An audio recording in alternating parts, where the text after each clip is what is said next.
एक अलग इनिशिएटिव भी उधर से चालू हो गया रहता है जिसका नाम रहता है अरब पीस इनिशिएटिव। ये 2002 में चालू हो चुका रहता है।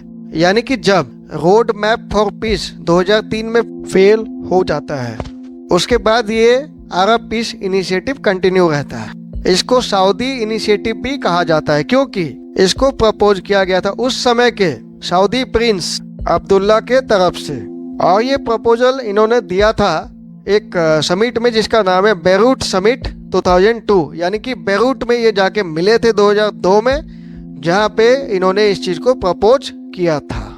रोड मैप फॉर पीस की तरह ये आधा अधूरा या बेकार सा प्लान इनके हिसाब से नहीं था। ये एक फाइनल सॉल्यूशन लेके आते हैं। इसको लिटरली वो कहते हैं फाइनल सॉल्यूशन। और यहाँ पे ये कहते हैं कि 1967 के पहले जो बॉर्डर एग्जिस्ट करता था, यानी कि 6 डे वार के पहले, उसके बेसिस पे एक नया बॉर्डर अगर बनाया जाए तो वो इसका एक फाइनल सॉल्यूशन बनेगा। इस प्लान को यासर अराफत ने इमीडिएटली एक्सेप्ट कर दिया था, और इसके बाद इनके जो सक्सेसर आते हैं यानी कि महमूद अब्बास, उन्होंने भी इस प्लान को एक्सेप्ट कर दिया। बट इजरायली गवर्नमेंट और उसके प्राइम मिनिस्टर एरियल शरोन इस प्लान को रिजेक्ट कर देते हैं और कहते हैं कि ये एक नॉन स्टार्टर है, यानी कि यहाँ से शुरुआत नहीं हो सकता है।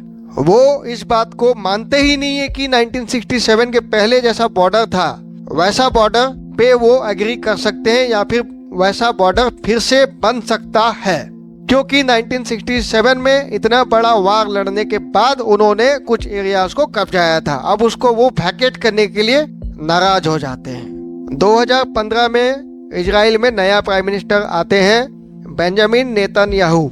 दोस्तों, बेंजामिन नेतन्याहू इजराइल के परमानेंट प्राइम मिनिस्टर आप इनको कह सकते हैं। जैसे कि हम महमूद अब्बास को मान लेते हैं कि ये पैलेस्टीन लोगों का परमानेंट प्राइम मिनिस्टर है या रिप्रेजेंटेटिव है, उसी तरीके से इजराइल को हमेशा से ही बहुत टाइम से बेंजामिन नेतन्याहू रिप्रेजेंट कर रहे हैं एज प्राइम मिनिस्टर या फिर और किसी पोस्ट में।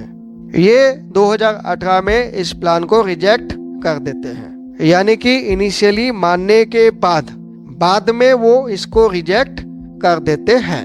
आप कह सकते हैं कि अरब पीस इनिशिएटिव भी इवेंचुअली फेल हो जाता है।